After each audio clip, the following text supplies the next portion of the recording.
जस्तजू with healthy life style. मैं Hanif Mohammad doctor Shabana नाज जी के साथ और डॉक्टर नसरुल्लाह राना साहब के साथ हमेशा की तरह आपकी खिदमत में हाजिर वेनस चैनल पे। कोशिश बेहतरी सबकी, पूरी इंसानियत की। आज हम बात करेंगे एपिलेप्सी के बारे में, मिर्गी की बीमारी। वैसे तो आजकल एक जो बीमारी है उसके बारे में मैं इंशाल्लाह थोड़ी सी बात करूंगा हमारी जो दोनों डॉक्टर्स बैठे हैं उनके साथ, लेकिन जो फोकस होगा हमारा आज का ये मिर्गी की बीमारी, इसकी क्या वजूहात हैं, एज फैक्टर है, क्या है, व्हाट आर द केस में भी आपको सारी जानकारी मिलेगी इंशाअल्लाह ताला डॉक्टर शबाना जी की तरफ से और डॉक्टर नसरुल्लाह राना साहब की तरफ से। तो मेरे ख्याल से स्टार्ट कर देना चाहिए। अस्सलाम वालेकुम डॉक्टर साहबा, कैसी हैं आप? वालेकुम सलाम, ठीक है, अल्लाह का शुक्र है। माशाअल्लाह, अल्लाह खुश रखे, आबाद रखे। सर अस्सलाम वालेकुम। जी सर, वालेकुम सलाम। और सर मैं तो एज यूजुअल बात करूंगा कि आप ही का हिस्सा है, बात क्या करेंगे। 9 बजे सैटरडे नाइट आपको खुश आमदीद कहते हैं और हम चाहेंगे कि आप हमारा प्रोग्राम आगे भी शेयर करें क्योंकि लोग पसंद करते हैं जिस तरह आप पसंद करते हैं हमें देखना। और हम चाहेंगे कि आज की मालूमात जैसे कि एपिलेप्सी के बारे में हनीफ मोहम्मद साहब ने कहा बहुत इम्पॉर्टेंट है और आपने करीब करीब बहुत सारे लोगों को उन पेशेंट के मुंह पे जूता रखते हुए या जूता सूंघाते हुए ज़रूर सुना होगा। तो हम बताएंगे कि ये ज़ईफ़ुल अकीदा जो लोग हैं इनको क्या करना चाहिए। दैट्स ग्रेट सर, बिल्कुल डॉक्टर साहब, बहुत सी बातें हैं ऐसी, बहुत सी हमारे यहाँ तो ये कुछ चीज़ें ऐसी हैं जो पता नहीं क्या वजह है, वल्लाह आलम। बट नहीं आओ, अल्हम्दुलिल्लाह अब जानकारी बढ़ती जा रही है, अल्लाह का बड़ा करम है, अवेयरनेस आ रही है। इस तरह के प्रोग्राम्स जो है ना लोगों को अवेयर कर रहे हैं, बता रहे हैं कि नहीं ठीक है। अब वो था वक्त, हर चीज़ का वक्त होता है नेचुरली ना, जैसे पहले मोबाइल नहीं था, वो टेलीफोन, लंबे लंबे टेलीफोन और बड़ी चीज़ें थी, तो वो डेवलपमेंट हो रही है, बेहतरी हो रही है माशाल्लाह, और अल्लाह की मदद से बहुत बेहतर होगा। हमारा ये मुल्क भी आबाद रहेगा, खुश रहेगा, आज़ाद भी होगा। सॉरी, आज़ाद तो हैं ही हम, मतलब है कि हम भी दुनिया के अच्छे ममालिक में अपना नाम बनाएंगे, कोशिश कर रहे हैं वैसे, और ये तयशुदा बात है। और अल्हम्दुलिल्लाह वी ऑल आर हैप्पी कि बेहतर हो रहा है।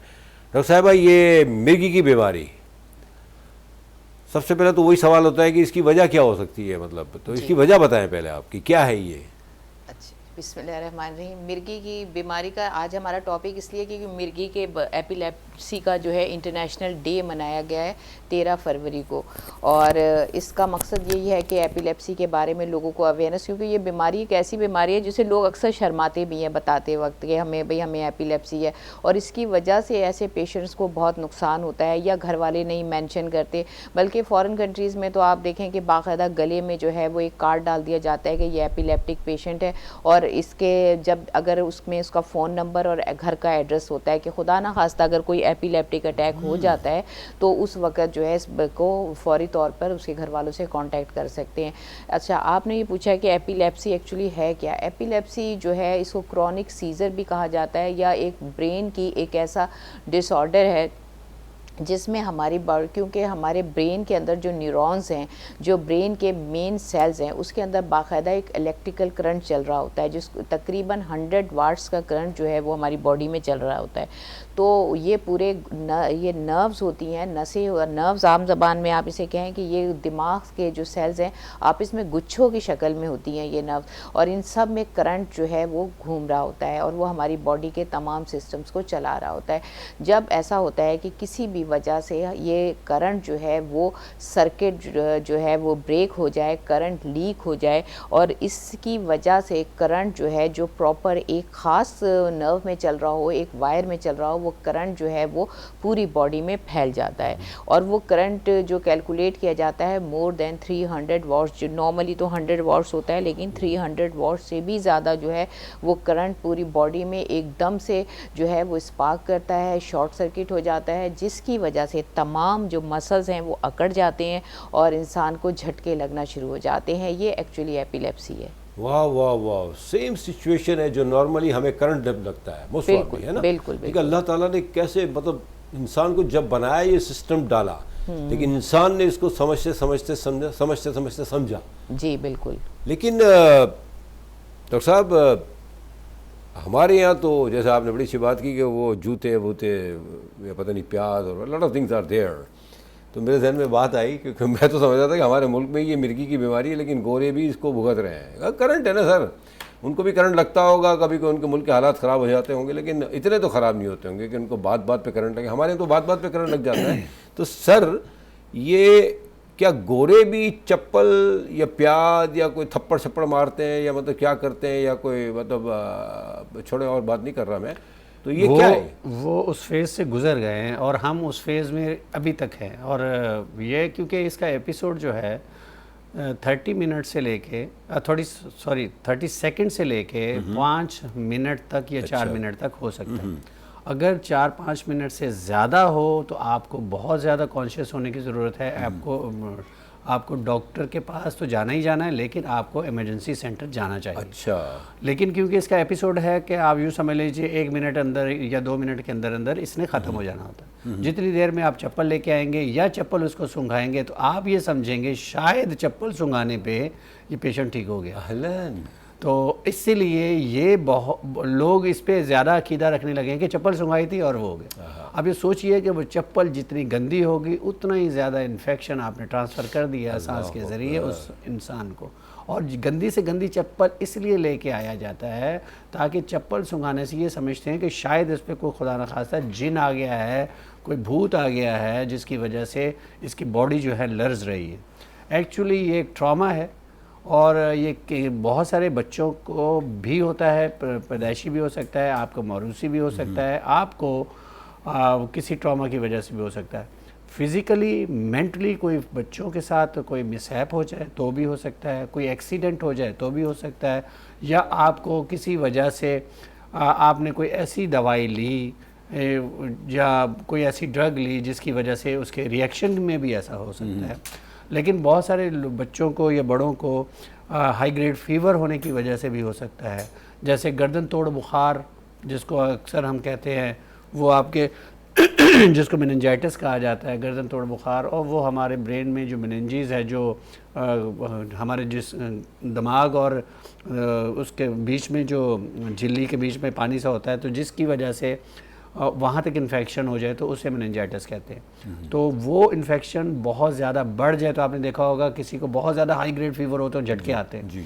तो अगर कंट्रोल ना हो और आप डॉक्टर के पास ना जाएं तो ये भी बिगड़ के खुदा न खास्ता उस सर्किट को ख़राब कर सकता है जो ब्रेन में, जो डॉक्टर शबाना ने भी जिक्र किया। तो इसलिए याद रखिएगा कि एक तो ये है कि हाई ग्रेड फीवर जब हो तो डॉक्टर से ज़रूर कंसर्न करें, और आपने ठंडे पानी की पट्टियाँ जो है माथे पे रखनी है, हाथों पे रखनी है, और उनको पैरों को मसाज करना ठंडे पानी से ताकि जो फीवर है वो सबसाइड हो जाए। तो लेकिन अगर जिसको ये होता है तो उसके लिए ज़रूरी फिर हम आगे बताएंगे कि इसको क्या क्या एहतियातें करनी हैं जी।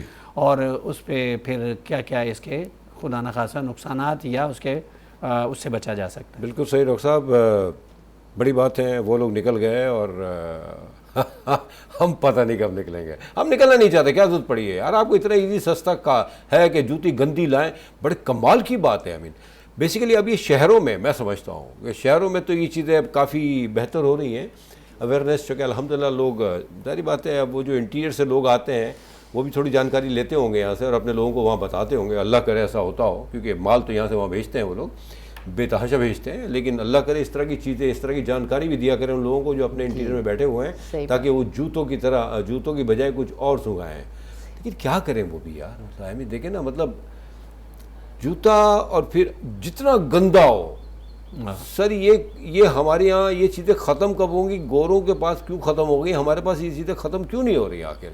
हालांकि माशाल्लाह देखें, आप लोग कई जगहों पे प्रोग्राम्स करते आ रहे हैं माशाल्लाह। ये जो आपने कहा ना कि मैंने दिया है आज की टॉपिक, सर मैंने नहीं देता। देखिए मैं आपको बता दूं, हमेशा मैं कहता हूं कि अल्लाह ताला इन दोनों को बहुत इज़्ज़त दे, सेहत दे, बहुत बड़ा अमल कर रहे हैं ये, और यही आके अपनी वर्किंग बताते हैं कि आजकल ये चल रहा है। 13 फरवरी को मिर्गी का दिन मनाते हैं, एपिलेप्सी का दिन दुनिया भर में। मुझे ये था कि शायद हमारे मुल्क में ये चल रहा होगा, लेकिन ऐसा नहीं है। और ये बड़े कमाल की बात है कि दुनिया में भी है, और वहाँ बाकायदा कार्ड रखा जाता है कि ये मरीज़ है, पेशेंट है इस चीज़ का, ताकि खुदा न खासा ऐसा हो तो लोग जूते वूते ना सुंघाना शुरू कर दें। शायद उनको भी खौफ हो, अल्लाह आलम। हमारे यहाँ तो ज़रूरत नहीं है। आप कितने कार्ड डालेंगे एक बंदे के गले में?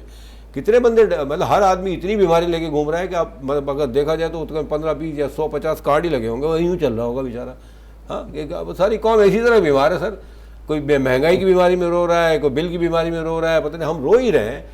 तो कार्ड अगर हमारे मुल्कों में डालना शुरू करते हैं डॉक्टर साहब, तो मतलब क्यों नहीं करते आप लोग ऐसा? मतलब आई मीन आप डालें ना कार्ड, मतलब एक बंदे का आपके गले में भी होंगे कार्ड, डोंट वरी, ऐसा नहीं है। मतलब जो एक ज़माने में राशन कार्ड हुआ करता था हमारे पास, आपको याद होगा। नहीं तो वो भी होगा ना शामिल, हर कार्ड होगा भाई आपको। मैं तो कहता हूँ पासपोर्ट भी लगा के घूम रहे हैं लोग आजकल ना, हो सकता है कोई बेचारा मिल जाए, कोई यूरोपियन अमेरिकन के, चलो भाई आओ। आई तो थी एक अमेरिकन, हाँ एक अमेरिकन आई तो थी। हाँ सर, ये तो कई आते हैं जाते हैं, माल समेटते हैं, निकल लेते हैं, वो भी क्या करें बेचारे यार, सारे के सारे ऐसे ही हैं।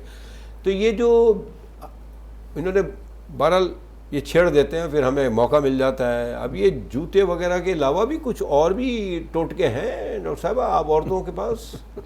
देखिए, असल में आपने एक सवाल किया कि हमारे मुल्क से ये चीज़ें क्यों नहीं ख़त्म हुई, क्योंकि काफ़ी अरसा है, कोई आज की बात तो नहीं है। सबसे पहले तो ये कि इसका डे मनाने का भी नहीं लोगों को, काफ़ी लोगों को पता। इसका जो जो इसकी सिंबल है वो कि पर्पल कलर इसका ख़ास रंग है एपिलेप्सी का। लेवेंडर जो एक जड़ी बूटी है, खुशबू जिसमें से आती है, वो इसका साइन है। जब इसको रिप्रेजेंट किया जाता है एपिलेप्सी को, तो उसमें पर्पल कलर का लेवेंडर की जो है वो ये इसकी इंडिकेशन है।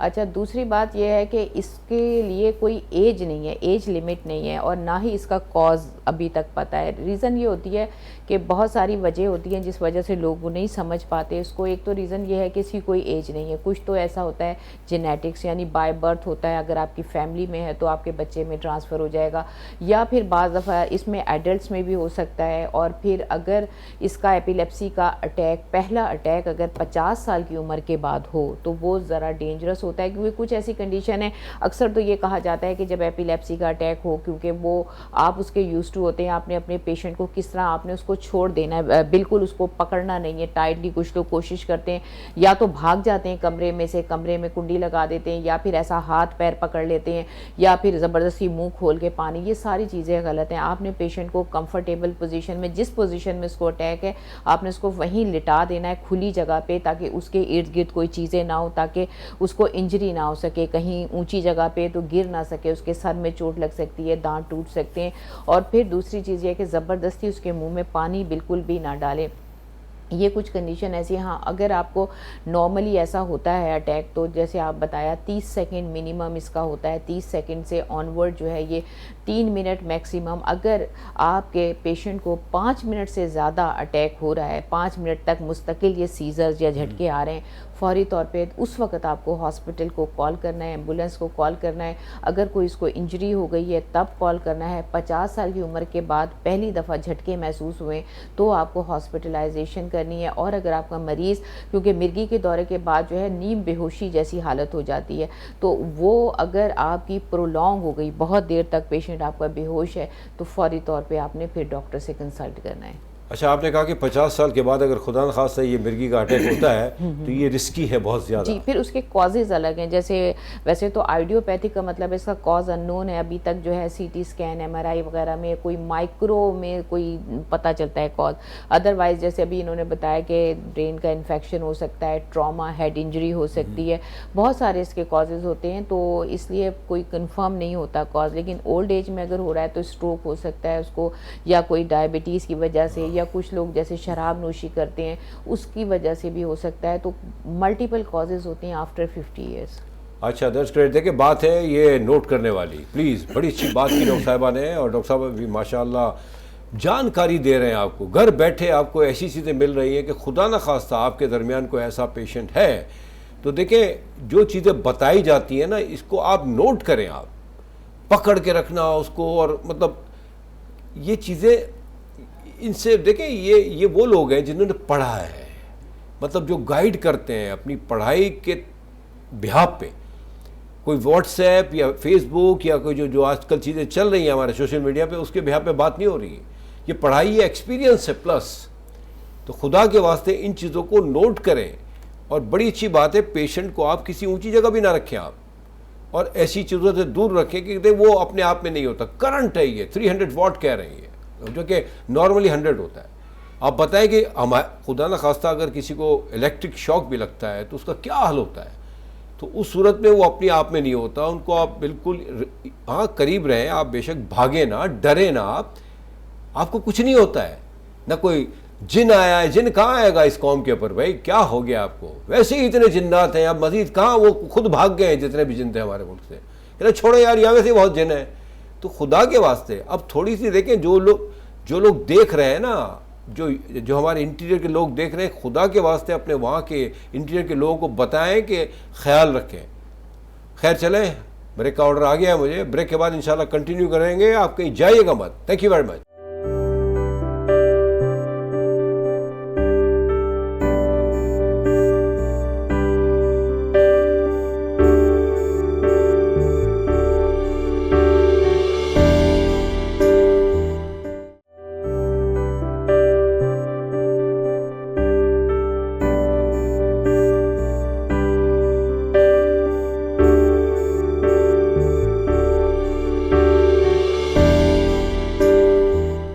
Welcome back. तो बात हो रही है मिर्गी की, एपिलेप्सी, और इसका दिन 13 फरवरी को मनाया जाता है पूरी दुनिया में।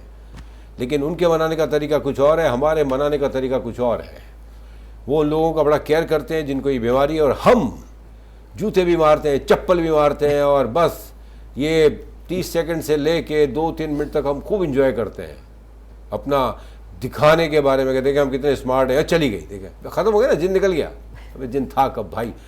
डॉक्टर साहब ये क्या मतलब क्या करवा रहे हैं आप यार? मतलब आई मीन मतलब क्या क्या बातें करवा रहे हैं मुझसे? थपड़े भी करवा, मतलब आई मीन बेचारा मरीज अपनी भी नहीं होता, उसको करंट लगा हुआ है, हम थपड़े मार रहे हैं। नहीं, ये वैसे आपको एक बात बताऊं कि ये जो पेशेंट है हर एक ने देखा होता है, हर एक ने उससे एक्सपीरियंस हर एक को है, ये हर एक की नज़र से गुजरता है। और जहाँ तक डॉक्टर शबाना ने एक खुशबू की बात की, लेवेंडर की, तो हो सकता है बहुत सारे लोगों ने सुन रखा हो कि कोई खुशबू का नाम लेवेंडर, कोई खुशबू है, तो जूते में वो खुशबू की चक्कर में ही वो जिनको भगाने के चक्कर में होते शायद। और देखिए ये बीमारी जो है अगर 2 साल तक कंटिन्यूसली अगर डॉक्टर के अंडर ऑब्जर्वेशन रहे ये पेशेंट, तो मेडिसन 2 साल तक कंटिन्यूसली अगर वो पेशेंट को प्रिस्क्राइब करते हैं, रोज़ खानी होती है, तो फिर किसी हद तक मुमकिनात है कि ये आपकी जान छूट जाए इस पेशेंट। माशाल्लाह। आपके लिए एक एग्जांपल है हमारे लेजेंड, और हम में नहीं है ईदी फाउंडेशन, इतना बड़ा नाम दुनिया में, और जिन्होंने ना सिर्फ पाकिस्तान में बल्कि दुनिया में एक नाम बनाया। हमारी ईदी एम्बुलेंस, फिर एयर एम्बुलेंस, और फिर बहुत नहीं क्या क्या। और उन्होंने कोई तफरीक नहीं की, मुसलमान हो, नॉन मुस्लिम हो, या कोई भी हो, किसी के साथ कोई हादसा हो जाए, कोई एक्सीडेंट हो जाए, तो ईदी साहब की सारी फैसिलिटीज़ वहाँ तक पहुँचती। वैसे ऐसे इन्वॉल्व हो जाते थे कि कीचड़ में लथपथ लाशों को नहलाते। और उनके साथ ये था कि वो ख़ुद भी एपिलेप्टिक पेशेंट थे, और उन्होंने क्योंकि वो आखिरी दम तक वो दवाई खाते रहे, वो मैनेज किया हुआ था उन्होंने। जिस तरह हम अक्सर वसीम अकरम की एग्जांपल देते हैं, क्योंकि वसीम अकरम जो है उनको शुगर है, शुगर पेशेंट है, और डायबिटीज़ है उनको। तो इसी तरह ईदी जो फाउंडेशन के जो लेजेंड ईदी साहब जो हैं, उनको ये बीमारी थी। अल्लाह ताला उन्हें जवार रहमत में जगह दे। असल चीज़ ये है कि मैनेज कैसे किया जाए। अगर डॉक्टर आपको दवाई देता है, अगर मिस हो जाए तो याद रखिएगा कि 2 साल तक आपने कंटिन्यूसली दवाई लेनी है। अगर मिस हो जाए तो फिर आपको दोबारा से उस डेट से 2 साल तक कंप्लीट करनी होती है। तो इसलिए बहुत ध्यान से, बहुत एहतियात के साथ ये दवाई खानी होती है। और जिस पेशेंट के को ये प्रॉब्लम होती है उसको हमेशा याद रखिए, उसको अकेला नहीं छोड़ा जाता, अकेला बाहर नहीं भेजा जाता, क्योंकि अटैक कहीं भी हो सकता है, रोड क्रॉस करते हुए हो सकता है। फिर जब हादसा होता है तो उस हादसे के साथ कोई और हादसा भी हो सकता है। वो कहीं तंग जगह पे है, कहीं ट्रैफिक में है, कहीं ऑफिस में है। इसीलिए बहुत ज़्यादा एहतियात की ज़रूरत है कि अगर अटैक हुआ कहीं फर्नीचर करीब है, क्योंकि अपने आप में नहीं है, पूरी बॉडी में करंट दौड़ा हुआ है, तो उसके बाद वो पेशेंट जब उसको पूछा जाए, या थोड़ी देर के लिए तो काम हो जाता है, फिर पूछा जाए तो उसको याद नहीं होता, क्योंकि पूरा सर्किट जो है वो डिस्टर्ब हो चुका होता है, ब्रेन डिस्टर्ब हो चुका होता है। तो उसके बाद इतनी एनर्जी उसकी वेस्ट होती है कि वो बहुत ज़्यादा लेथार्जिक हो जाता है, और काम डाउन हो जाता है थोड़ी देर के बाद। तो इसलिए ऐसे मरीज़ के साथ बहुत एहतियात करनी होती है। और ये ना तो जॉब कर सकते हैं, ना फिर स्कूल जाते हुए भी, स्कूल्स और कॉलेजेस के लिए भी ज़रूरी है कि उनकी मेडिसिन को, और फिर उनको टैग, जो डॉक्टर शबाना ने कहा, टैग इसलिए ज़रूरी है कि खुदा न खासा अगर उसके साथ कोई ऐसा हादसा हो जाए, अगर उसको ये दौरा पड़े तो दूसरे लोग उसकी हेल्प कर सकते हैं। दैट्स ग्रेट जानकारी हो। ये कार्ड वाला सिलसिला जो है ना, ये बड़ा अच्छा है, और अल्लाह करे हमारे यहाँ भी ऐसी चीज़ें होने लगे, और होनी भी चाहिए, इसमें कोई हर्ज भी नहीं है। देखिए पता है क्या है, ये वो बीमारी है जिससे डॉक्टर साहब ने बताया कि इसमें अकेला नहीं छोड़ा जा सकता पेशेंट को, न घर में न बाहर। और बाहर अगर ऐसा पेशेंट अकेला गया तो वे very risky, by all means you can say कि रोड पे चलते अगर हो गया तो क्या होगा। तो ये वो लोग जो इर्द गिर्द के लोग हैं, उनके अटेंडेंट हैं ऐसे मरीज़ों के, तो खुदा के वास्ते इस चीज़ का ख्याल रखें। और पड़ा है 30 सेकंड से लेके 2 से 3 मिनट, आपको बड़ा सब्र से काम लेना है। कोई ऐसी चीज़ नहीं करनी कि खुद भी पैनिक में, और पेशेंट तो होता ही है पैनिक में। आप अपने रिलैक्स रहें, आप परेशान ना हो। लेकिन ये बात तय है कि देखिए डॉक्टर से आपने रब्ता करना है इमीडिएटली। इवन अगर 3 मिनट में वो पेशेंट रिलैक्स भी हो जाता है, नॉर्मल भी हो जाता है, इवन देन भी you have to consult the doctor. और जैसे डॉक्टर साहब ने कहा कि अब्दुल सत्तार ईदी साहब, अल्लाह ताला उनकी मग़फ़िरत फरमाए, उनको अपनी जवाहर रहमत में आला मकाम अता फरमाए, उन्होंने बड़ी मेहनत की है, और वो खुद भी पेशेंट थे लेकिन कहीं से भी नज़र नहीं आते थे। द रीज़न बिहाइंड कि उन्होंने फॉलो की मेडिसिन। तो ये हर पेशेंट अपने आप को बचा सकता है अगर उसके इर्द गिर्द के लोग उसको सही तरह से लेके चलें। ये बात है ज़रा सा सोचने की। डॉक्टर साहिबा, ये तो काफ़ी डिटेल बात हो गई माशाअल्लाह, क्या क्या हो सकता है। और कार्ड वाला सिस्टम, वो तो खैर मैंने मजाक कर दिया था कि मतलब 150 कार्ड हो गया, मतलब वो हमने नहीं डालने गले में, बड़ा मसला हो जाएगा, वे ढूंढते रहेंगे कौन किसका है। लेकिन ये बात बड़ी अच्छी की डॉक्टर साहब ने कि हमारे यहाँ भी कि इस चीज़ को अगर हम थोड़ा सा फॉलो करें, क्योंकि इंटरनेशनली नोन, और बड़ी अच्छी बात है, क्योंकि अगर खुदा न खास्ता कुछ हुआ तो लोगों को क्या पता कि क्या है इसके साथ बीमारी। सही बात है। तो ये बीमारी थोड़ी सी मेरे ख्याल से बिल्कुल अलग से है ना, मतलब कभी भी किसी भी वक्त हो सकता है। तो कार्ड के बारे में क्या कहते हैं आप, क्यों नहीं आज तक ऐसा हुआ? देखिए हमारे यहाँ इसको इतना सीरियस लिया नहीं जाता, जबकि अगर देखा जाए जो स्टैटिस्टिक कहती हैं कि हर 1000 में से 10 लोग जो हैं एपिलेप्सी का शिकार हैं। अब आप 1000 में से अगर 10 लोग इसका शिकार हैं तो इसके लिए कितनी ज़्यादा आपको अवेयरनेस की ज़रूरत है, आपको प्रिकॉशन। अब ये लोग जो काम नहीं कर अच्छा, हमारे यहाँ एक सबसे बड़ी बात मेडिकल इम्पॉर्टेंट होता है, जितने भी जो ड्राइविंग लाइसेंस जिन्हें दिया जाता है या जो मेड्स काम करती हैं उनको। लेकिन हमारे यहाँ ड्राइविंग लाइसेंस में भी पेशेंट्स को इतना नहीं जो है वो ऑब्ज़र्व किया जाता। अगर ऐसे पेशेंट को एपिलेप्सी का कोई पेशेंट है और उसको ड्राइविंग लाइसेंस मिल जाता है तो उसको किसी भी वक्त कहीं पर भी जो है अटैक हो सकता है, ड्राइविंग के दौरान हो सकता है। अब हमारे यहाँ इतने हादसात होते हैं, आप ये देखें रोड पे लोग बस ये नाम दे दिया जाता है कि ड्राइवर सो गया, ड्राइवर की गफलत में भी पॉसिबिलिटी ये है कि हो सकता है कोई इस तरह का भी पेशेंट हो। उनमें से जब 1000 में से 10, अच्छा बाहर मुल्कों में ये है कि अगर आपको 2 साल तक कोई भी मिर्गी का अटैक नहीं हुआ तो फिर आपको ड्राइविंग लाइसेंस दिया जाता है और विद मेडिसिन। और अगर क्योंकि इसके जो अटैक्स हैं उसकी जो फ्रीक्वेंसी है वो डिफरेंट है। यूजुअली जो है कहा जाता है कि महीने में 1 दफ़ा, लेकिन अगर 3 महीने में भी 1 दफ़ा ये अटैक होता है तो वो पेशेंट भी जो है वो कंसीडर किया जाता है और उनका बाकायदा ट्रीटमेंट किया जाता है, उनको लाइसेंस नहीं दिया जाता। और इस तरह की जो औरतें हैं स्पेशली जिनको कोई ऐसा मतलब काम है जैसे चूल्हे पे रोटी पका, जैसे नौकर हैं, मेड्स हैं, या फिर आम औरतें भी उनको मतलब खाना पकाते हुए गर्मी के में अगर उनको अटैक हो जाए, खुदा ना खास्ता वो जल सकती हैं, कोई इंजरी हो सकती है। तो मेरा ख्याल है कि हमारे यहाँ इस तरह करना चाहिए कि जो लोग एपिलेप्टिक पेशेंट हैं उन्हें इस तरह का काम दिया जाए जो कि मतलब ऐसा ख़तरनाक ना हो, डेंजरस ना हो, क्योंकि हमें इस चीज़ों को मद्देनज़र नहीं रखा जाता। मेडिकल कराया जाता है, सिंपल लोग किस तरह कर लेते हैं, CBC करा के मेडिकल हो जाता है, चेस्ट एक्सरे कराया बस इनफ। लेकिन बहुत सारी ऐसी बीमारियां हैं जो मेडिकल में बहुत ज़रूरी है इन्हें मेंशन करना, क्योंकि ये जानलेवा ना सिर्फ अपनी जान बल्कि जैसे अगर ड्राइविंग है तो दूसरे लोगों की भी जान जा सकती है। तो कोशिश यही करनी चाहिए कि इसमें इस एपिलेप्सी को भी कंसीडर किया जाए मेडिकल में। बहुत अच्छी बात की आपने सर, क्या बात है यार। 2 साल तक अगर अटैक नहीं हुआ तो आपको लाइसेंस मिलेगा। अरे हमारे यहाँ तो बच्चे पैदा होते हैं लाइसेंस मिल जाता है, आप क्या बात कर रहे हैं? चेक ही नहीं किया जाता कि वो एपिलेप्टिक क्यों करें, क्या जरूरत पड़ी है उनको, क्यों चेक करें? भाई हम तो ये चेक करें कि कितने प्रॉब्लम्स हो रहे हैं, उनसे माल कितना बन रहा है। बड़े बड़े दुख की बात है, कमाल की बात है। इतने छोटे छोटे अफगानी वो जो आजकल चला रहे हैं, पता नहीं वो बड़ा सा रिक्शा पीछे कचरा डाल के, कहाँ हैं हमारे ये करता था हुकूमत के लोग? क्यों नहीं देखते?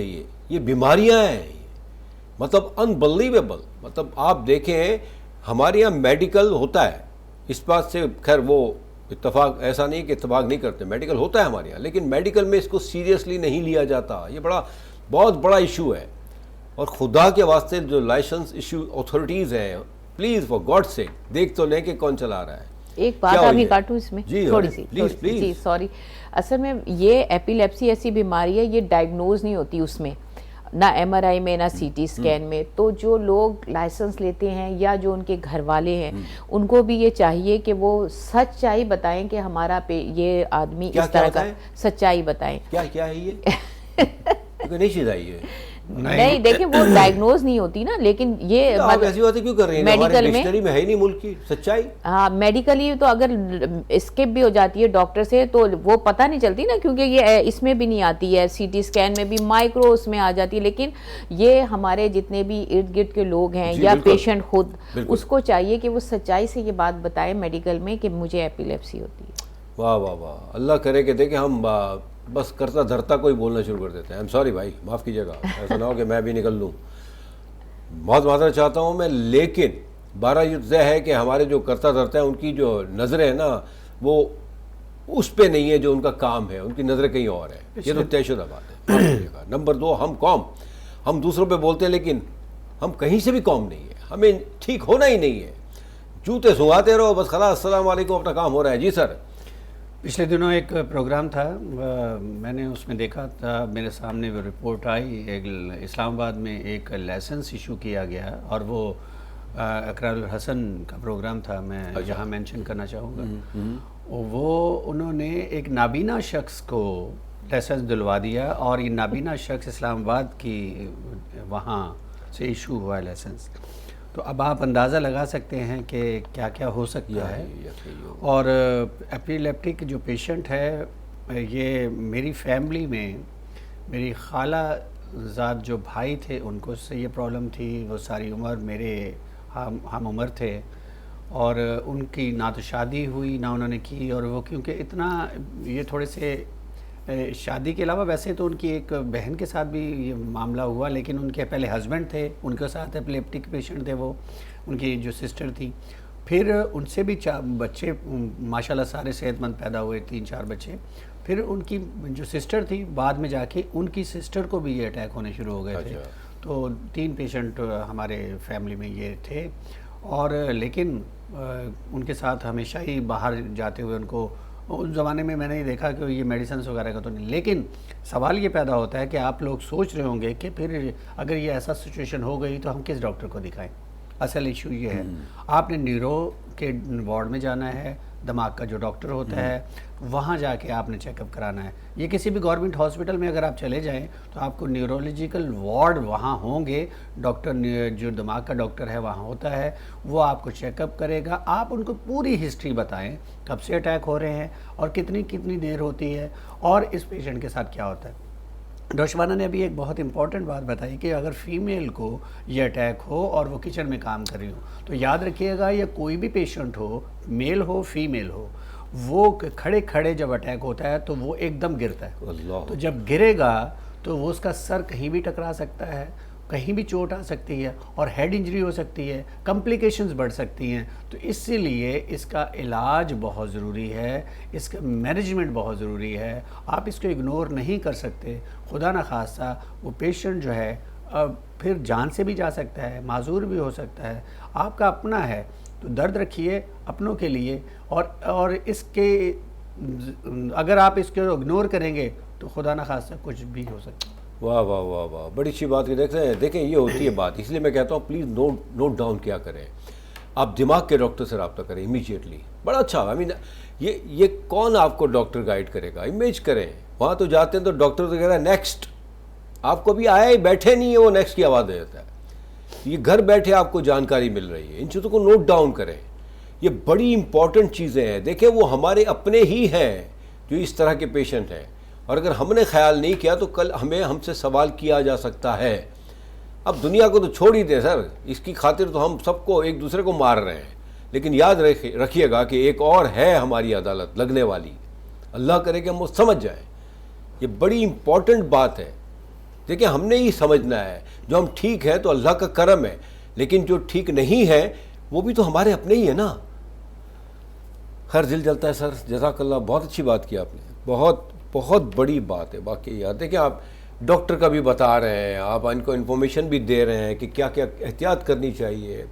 तो मतलब मैं समझता हूँ कि सॉरी, ये बड़ी बात है डॉक्टर साहिबा जी। रियली। हम जैसे अक्सर अभी पिछले कुछ दिनों से काफ़ी 1-2 महीने से काफ़ी डॉक्टर के पास आना जाना रहा, हॉस्पिटल में आना जाना रहा, तो इसमें वेरी बिजी है। आई मीन, और जो सर्कल राउंड पे भी जो डॉक्टर आती है, अगर इमरजेंसी में या अपने रूम में भी, तो उनकी ये हालत होती है कि मतलब वो पैर रखा और निकाल लें वापस ना। सही बात। मतलब इतना बुरा हाल है। मतलब हमारे मोस्टली में डॉक्टर्स को भी थोड़ा सा टाइम देना चाहिए। मतलब वो एक डॉक्टर 5-5, 6-6, 7-7, अच्छा है 50 हॉस्पिटल को भी देख सकता है। और इस वक्त ब्रेक का टाइम है तो नहीं, ब्रेक का टाइम नहीं है सर। आप अल्लाहुम्मा सल, आप ले चल ले ले सर, ले ले इस सर। वक्त ब्रेक का टाइम है, क्योंकि मुझे कुछ बॉडी लैंग्वेज से पता चला है जो अली मोहम्मद साहब की। तो मैं ब्रेक लेता हूँ और मिलते हैं एक छोटी सी ब्रेक के बाद।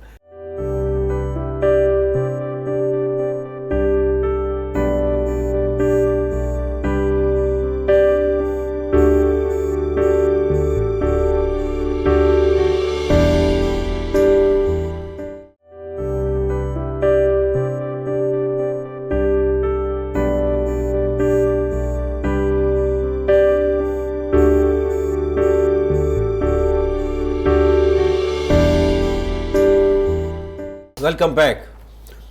देखिए, ये है हमारा प्रोग्राम जिसमें अल्हम्दुलिल्लाह मैं हमेशा कहता आया हूँ और हम सब इस बात से पूरी तरह मुत्तफिक हैं कि ये प्रोग्राम हम तीनों का है।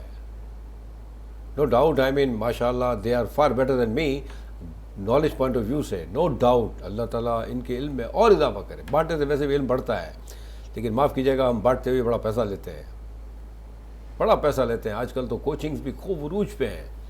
पैसा कमाओ, स्कूल में नहीं पढ़ाना, मेरे कोचिंग में आ जाओ। ये अल्लाह का शुक्र है, डॉक्टर ये नहीं कहते कि भाई यहाँ नहीं बताऊंगी, वहाँ आ जाना, यहाँ नहीं बताऊंगा। बड़ा फ्लैटली बताया जाता है। द रीज़न बिहाइंड के बेहतरी, जो वीनस चैनल का वतीरा है, ये पूरी ईमानदारी से कोशिश है कि बेहतरी हो पूरी इंसानियत की। और अल्लाह का बड़ा करम है कि बेहतरी आ रही है, अच्छे अच्छे दिमाग ठीक हो रहे हैं, होंगे। क्योंकि ये देखें ना, मिर्गी की जो बीमारी है ना, ये किसी को भी लग सकती है। मतलब इसमें कोई वो नहीं है आपका ओहदा है या आपकी पोजीशन, हाँ, इस पे मत रहिएगा, किसी को भी लग सकती है। यानी एहतियात सब ने करनी है, क्योंकि आपके इर्द गिर्द कई मिर्गी वाले घूम रहे होंगे। डॉक्टर साहब एक तो यार हमारी बहन जो है ना, ये देखिए हमारे पास अब सिर्फ 10 मिनट है, टाइम भाग रहा है। और इसमें अल्हम्दुलिल्लाह जो बातें हैं वो बड़ी तल्ख किस्म की है कि 1000 में 10 आदमियों को ये बीमारी है जी। लेकिन हमारे मुल्क में इसको सीरियस लिया नहीं जा रहा। आई मीन, किसी भी पॉइंट ऑफ व्यू से यू कैन से, आई मीन, एक तो हम अवाम ही बिल्कुल गए गुजरे हैं, बाकी हुकूमत को तो हम क्या कहें, वो तो फिर भी कुछ ना कुछ कर ही रहे होते हैं अल्हम्दुलिल्लाह। अवाम को भी इंटरेस्ट नहीं है अपने आप को ठीक करने का। तो मतलब इससे ज़्यादा क्या आप बताएंगे यार। एवरीथिंग इज़ देयर कि बीमारी होती है, ये अगर चीज़ है तो आप जाएँ न्यूरो के पास, बिल्कुल, मतलब व्हाट एल्स, आई मीन। लेकिन हम, आपकी बड़ी अच्छी बात है कि ना यहाँ बैठ के आप दवाइयाँ प्रिस्क्राइब करते हैं, क्योंकि ये काम है मरीज़ का। अच्छा, दूसरा जो अमूमन जो होता है ना कि ऐसे मरीज़ का, अच्छा उसने ये दवाई दी थी उस मरीज़ ने ना, तो ठीक हो गया था, उसको पिला दो। अबे भाई, अल्लाह, ये बड़ी चीज़ें हमारे यहाँ। तो आप क्या कहती है, मतलब अगर दवाई खुदा न खादा एक मरीज़ पे चल गई तो वही दवाई दूसरे मरीज़ पे चल जाएगी क्या? ऐसा बिल्कुल भी नहीं है। यही चीज़ तो हम कितनी दफ़ा कह चुके हैं कि देखें, एपिलेप्सी ये औरतें ज़्यादा करती हैं डॉक्टर साहब, माफ़ कीजिएगा। हाँ, मतलब वो एजुकेशन नहीं है, लैक ऑफ एजुकेशन। अच्छा, एक चीज़ आ रहा है इसमें, मैं आप बताऊँ, एपिलेप्सी में भी जैसे मेडिसिन की आपने बात की ना, एपिलेप्सी की टाइप्स हैं। हम जो बात करें वो जनरल एपिलेप्सी में एक ऐसी एपिलेप्सी होती है जिसमें सिर्फ मूड डिसऑर्डर होता है, सिर्फ आपके मूड में ऐसी चेंजेस आती हैं कि एबनॉर्मल चेंजेस आना शुरू हो जाती है। वो रेयर केसेस में, कुछ में ऐसा होता है सिर्फ एक हाथ जो है वो एक हाथ आपका अकड़ता है, कुछ ऐसा है कि आधी साइड का सिर्फ फेस अकड़ता है, किसी में पूरा आधी साइड की बॉडी अकड़ती है। तो ये इसकी कई टाइप्स हैं, एक टाइप नहीं है एपिलेप्सी की, तो जितनी टाइप होती हैं उसकी वजह भी मुख्तलिफ होती है। अगर एक हाथ में सिर्फ करंट जा रहा है, एक हाथ के मसल्स अकड़ रहे हैं, या फिर आपके सांस के मसल्स अकड़ रहे हैं, तो ये सारी चीज़ें, तो जो बीमारी है उसकी जो वजह है, उसका जो इलाज है वो उस वजह को ख़त्म करना होता है। इसीलिए हम ये कहते हैं कि हर दवाई हर मरीज़ के लिए नहीं होती, हर एहतियात, लेकिन ये जो जनरल हम बात कर रहे हैं इसका मकसद यही है। और अच्छा, जिन लोगों की फैमिली में हिस्ट्री है, अगर आपके फैमिली में किसी को ऐसा है कि ख़ानदान में एपिलेप्सी के झटके पड़ते हैं, माँ को पड़ते हैं या बाप को है या फैमिली में, तो अगर आपके बच्चे को ऐसा होता है तो आपने फ़ौरी तौर पे अपने डॉक्टर से रुजू करना है। सबसे बड़ा जो है ये हॉलमार्क है कि आपकी फैमिली हिस्ट्री है। सेकंड, अगर आपको ऐसा लगता है कि कोई इन्फेक्शन हो गया, वो तो खैर आप हॉस्पिटल जाएंगे आपके, और हाई ग्रेड फीवर हो गया, या फिर ऐसा हो गया कि आप कोई बच्चे को कोई आपको नहीं थी मिर्गी, आपने समझ लिया कि हमारे बच्चे को है ही नहीं, अचानक ही ऐसा हुआ कि 10 साल की उम्र में, 12 साल की उम्र में कभी वो गिरा है, खेलते हुए गिरा है, कोई सर में चोट लग गई है, कोई किसी ने लड़ाई झगड़े में सर पे मार दिया है, तो उसके बाद उसको झटके आने शुरू हो गए, तो आप ये कंसीडर ही नहीं करेंगे कि हमारा बच्चा एपिलेप्सी का पेशेंट है, क्योंकि ये चीज़ें एक स्टिग्मा बन जाती है कि भाई आपने एपिलेप्सी तो हो ही नहीं सकती हमारे बच्चे को। एक जनरल बात है, लोग इसको बहुत बुरा समझते हैं। तो ये चीज़ें हैं कि फौरी तौर पे अगर झटके लग रहे हैं, जिस्म अकड़ रहा है, ज़रूरी नहीं एक हाथ अकड़ सकता है, मुंह से खाली झाग निकल सकते हैं, आपके बच्चे को मुख्तलिफ कुछ भी हो, फौरी तौर पे जो है ये झटके जब लगना शुरू हो, आपने फौरी अपने डॉक्टर को कंसल्ट करना है और उससे आपको मेडिसिन मिलेगी। मेडिसिन मिलने की वजह से उसके झटके रुक सकते हैं, उसकी ज़िंदगी बच सकती है। बाज़ दफ़ा अगर आप एपिलेप्सी के पेशेंट को ट्रीट नहीं करते और इसको बिल्कुल नज़रअंदाज कर रहे होते हैं, तो इसमें जो पट्टे अकड़ते हैं उसमें सांस के पट्टे भी जो है मसल्स अकड़ सकते हैं, जिसकी वजह से सांस लेने में तकलीफ़ हो सकती है, सांस में प्रॉब्लम हो सकता है, सांस बंद हो सकता है और आप किसी बड़े नुकसान का शिकार हो सकते हैं। वाह वाह वाह।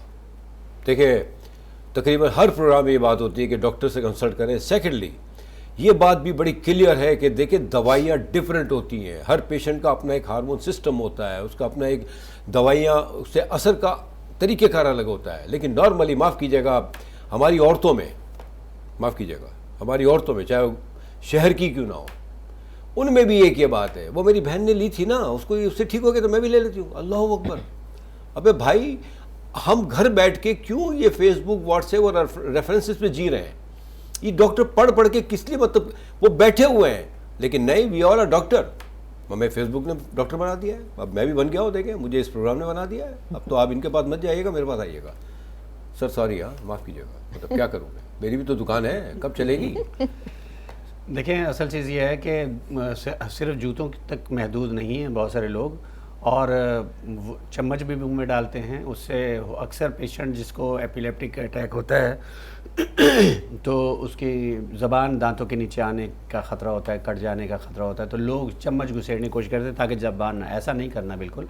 और कोशिश करना है कि पेशेंट को फ्रीली आप फ़र्श पे लिटा दीजिए, और कोई अगर आपके करीब में अगर कोई सॉफ्ट जगह है, कारपेट है, तो वहाँ लिटाइए। लेकिन मुमकिनात नहीं होती कभी कभी आपको ये सहूलत देने की, उसकी वजह यह अटैक कहीं भी हो सकता है। और एक चीज़ और भी है कि कोशिश कीजिए पेशेंट को करवट से, जब अटैक हो तो करवट दिला दीजिए। उसकी वजह यह है कि अगर क्योंकि झाग जैसे निकलती है या कोई पानी खुदा न खासा घूंट लिया उसने, उस वक्त अटैक हो गया, तो उसकी सांस की नाली में जाने का ख़तरा होता है और सांस फिर खुदा न खासा और कॉम्प्लिकेशंस हो सकती हैं। इंसानियत का दर्स नबी करीम सल्लल्लाहु अलैहि वसल्लम ने हमें दिया, और हम अपनी उम्मत को, क्योंकि हम अगर उम्मती हैं, सच्चे उम्मती हैं, तो इस पे हमें कायम दायम रहना चाहिए। लेकिन सबसे ज़्यादा अगर देखा जाए तो यूरोपियन कंट्री वाले जो है इस पे बहुत ज़्यादा अमल करते हैं। आप फ्रेब नहीं करते, झूठ नहीं बोलते, आपसे वादा खिलाफ़ी नहीं करते, लेकिन इंसानियत इतनी है कि जानवर अगर वहाँ अगर किसी वजह से ज़ख्मी है, कोई तकलीफ़ में है, तो उसकी भी केयर करते हैं। तो बात यह है कि हमारे यहाँ अगर कोई इस तरह का पेशेंट हो, मैंने इंसानियत की बात की कि वो लोग ज़्यादा अमल करते हैं, इंसानियत का दर्स हमें मिला, हम अमल नहीं करते, तो करना चाहिए। अगर हमारे यहाँ किसी को पता चल जाए कि किसी के यहाँ कोई एपिलेप्टिक पेशेंट है, तो उससे रिश्ता नाता जोड़ देते हैं। इवन कि अगर कोई रिश्ते की बात करे तो वो कहते हैं खुदा ना खासा, अल्लाह ना करे, इससे हम रिश्ता क्यों करेंगे। तो कोई रिश्ता नहीं करता। यहाँ तक कि अगर वहाँ कोई किसी पेशेंट के बारे में मालूम हो जाए तो उसे कोई जॉब नहीं देता, तो वो ये समझते हैं कि शायद कोई हर्डल आ जाएगी। ऐसा कुछ नहीं है। मेडिसिन अगर दी जाएं तो वो शादी भी मुमकिनात है, फिर ये है कि उनके लिए जॉब भी मुमकिन है। 2 साल तक मेडिसिन देनी है और कंटिन्यूसली उसमें गैप नहीं आना, तो अल्लाह करे कि वो ठीक भी हो सकता है। लेकिन ये याद रखिएगा, ये हमारे जो जीपी बैठे हुए हैं, हमारे इर्द गिर्द जो डॉक्टर्स बैठे होते हैं, हर बीमारी का इलाज हम लोग ढूंढते उनके पास। तो पहले ऐसा ही था, अगर आपको याद होगा, अगर आपकी आंख में दर्द था, कान में दर्द था या गला ख़राब होता था तो हम एक ही डॉक्टर के पास जाते थे। अब आपकी स्पेशलिटी अलग अलग है। अगर आपका गला ख़राब है तो आप ENT के वाले के पास जाते हैं, आपकी आंख में दर्द तकलीफ़ है तो आप मुंह में ऑप्थेल्मोलॉजिस्ट के पास जाते हैं। अटक गया मेरे नो प्रॉब्लम। तो इसके अलावा जैसे अगर कोई फिजिशियंस है, पेट में दर्द है, कोई गैस्ट्रोएंटरोलॉजिस्ट के पास जाते तो आपको उनके पास ही जाना चाहिए। इससे पहले कि कोई खुदा न खासा मज़ीद कॉम्प्लिकेशंस हो, तो आपको कंसर्न डॉक्टर, हमने बता दिया आपको, अगर कोई ऐसा तरह का केस है तो न्यूरो फिजिशियन के पास जाना चाहिए। थैंक यू सर, बहुत अच्छी बात की डॉक्टर साहब ने। हमेशा की तरह देखें, ये यहाँ आते हैं, बैठते हैं, टाइम निकालते हैं सिर्फ बेहतरी के लिए, आपकी हमारी बेहतरी के लिए। अब हमारा फ़र्ज़ है कि हम इन चीज़ों को फॉलो करें, देखें और इनको नोट डाउन करें, इस पर अमल करें। बीमारियां हैं, लेकिन बीमारियां ऐसी नहीं है कि मतलब ये कि वो ठीक नहीं हो सकती। उसके ठीक ना होने की वजह हम लोग हैं, हम एवरी इंडिविजुअल, ना कि हॉस्पिटल्स हैं, ना डॉक्टर्स हैं, ना कोई है, ना हुकूमत है, क्योंकि हम खुद नहीं चाहते कि हम ठीक हों। बहरहाल एक अभी छोटा सा टाइम है, तो प्लीज़ अगर कोई जी बस मैं लास्ट में ये कहूँगी कि अगर कोई भी एपिलेप्टिक पेशेंट है आपके इर्द गिर्द रिश्तेदारों में या कहीं, उसको कोई स्टिग्मा ना समझें, कोई अछूत ना समझें। आप अगर आपका कोई ऐसा है तो आप उसको नौकरी दें, आप उसको मोहब्बत दें, प्यार दें। और ये कोई ऐसी चीज़ नहीं है कि आप उससे दूर भागें या आप उससे कोई कराहत करें। और बाज़ दफ़ा ऐसा होता है, देखें, ये किसी को भी हो सकती है, किसी भी उम्र में। जैसे मैंने बताया, वो लोग जो कि शराब नोशी तक करते हैं उनको हो सकती है, कभी सर में चोट किसी भी उम्र में लग सकती है। तो किसी भी चीज़ को बुरा ना समझें, बल्कि आप उसका इलाज कराएं, लोगों से मोहब्बत करें, उनकी ज़िंदगी को आसान बनाएं। आमीन आमीन, जज़ाकल्लाह खैर। Thank you sir, thank you very much. हम हमेशा कहते आए हैं कि जो भी आपके घर में, खुदा न खासा अल्लाह न करे, कोई मरीज़ है या सीनियर सिटीज़न है अगर आपके घर में, तो आप उनको अकेला ना छोड़ें। देखिए, आइसोलेट करना जो है ना, आप उनको जीते जी मार रहे हैं। और अगर खुदा न खास्ता इस तरह के पेशेंट है, बीमारी नहीं लगती, हम उनसे दूर भाग के या उनसे दूर रह के और उनको बीमार करते हैं। ये छोटी सी बातें हैं, कुछ नहीं होता। अल्लाह का बड़ा करम है, कर भला होगा भला, सब जानते हैं, सबको सब पता है, लेकिन अफसोस कि हमें अमल नहीं करना। एहतियात करें, अपना भी, दूसरों का भी, आपके इर्द गिर्द के लोगों का भी। और इस तरह के मरीज़ हैं, उनका ज़रा ज़्यादा एहतियात कर लिया करें, उनके बारे में ज़रा ज़्यादा सोचा करें, तो इंशाअल्लाह ताला खैर और आफियत है। मिल के रहना है, एक कौम बनना है और इस मुल्क को, इस कौम को दुनिया में बेहतर से बेहतर मकाम अता फरमाना है इंशाअल्लाह ताला। अपना बहुत ख्याल रखें। अगले प्रोग्राम में एक नए टॉपिक के साथ आपकी खिदमत में हाजिर होंगे। अल्लाह निगहबान।